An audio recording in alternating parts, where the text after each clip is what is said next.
In that case, I was going to say, I'm talking about lube. I wasn't going to use exactly the same words. I was going to say, but on the subject of lube, talking about lube, alluding to lube, there's an easy way to lube your sales. Because let's face it, most sales are quite, and this is what stops sales from being automatic, by the way. And when we talk about automatic sales, I don't want people to think necessarily on autopilot.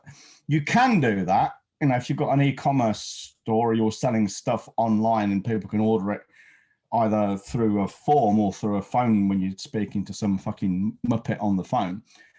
That would count as automatic. But I'm really talking about even in, say, bathrooms and stuff where you've got to sit down maybe at the desk with someone and literally write down an order and get a signature. You can make that process as automatic as possible, meaning it's kind of hands off.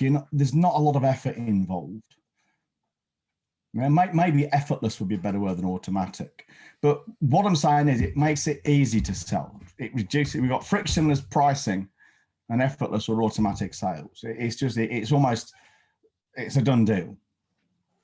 Yeah, because we're having that, we said it before, we're having that conversation of what can you do, rather than what can you do, how much is it going to cost, can we do something about the price, let me go and think about it. The kind of conversation is fucking hell great. When can you fit me in? When can you do my kitchen? A bit like me and my eyes, you know? When I had my eyes done, there was none of this, oh, fuck, that's a lot of money. I'll go away and think about it. Shop around. It was fucking hell, I'll pay you more if you can do it sooner than Christmas, you know? And they wouldn't, stupid, but that's how it was. So they're the kind of conversations you want to be having. That's what I mean by automatic or effortless sales. And to lubricate that, probably the easiest way I know, and I'm talking again strategically, not tactically, and I don't like to go into tactics too much.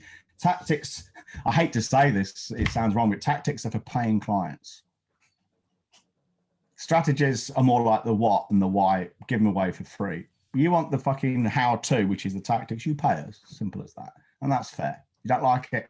Hey, go find another fucking podcast. Go listen to Joe Rogan with his logical fallacies.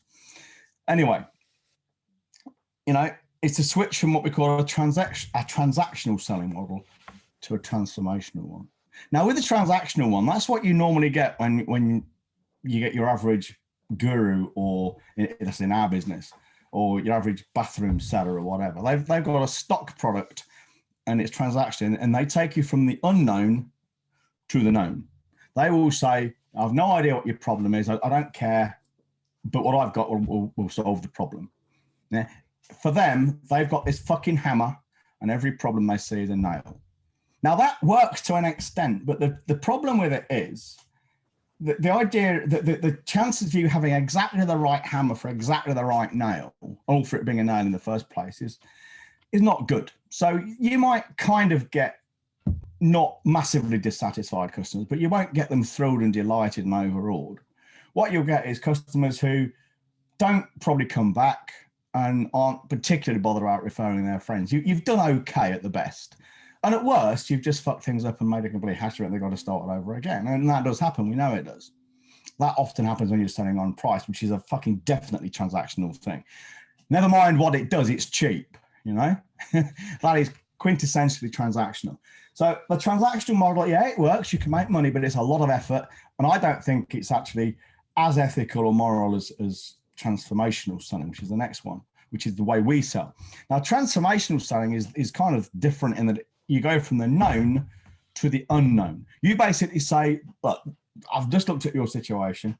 You know, we'll have a chat, we'll do a triage call, we'll get on a sales call, go on a round table. This is exactly where you are now because we've spoken. I know what your challenge is. I've been around your house, I've designed your kitchen. Yeah, you get them to pay for that if you're smart, but that's a small amount of money.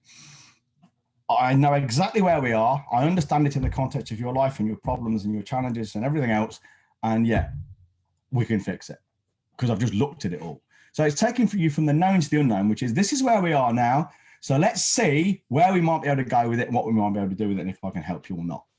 Yeah, known to the unknown. It's a very different way of doing it. But I tell you what, it's more work, especially in the beginning, because you've got to get your head around the idea. But once you've done that and everything's in place, the selling becomes much easier because you're selling to people's deepest and most important values.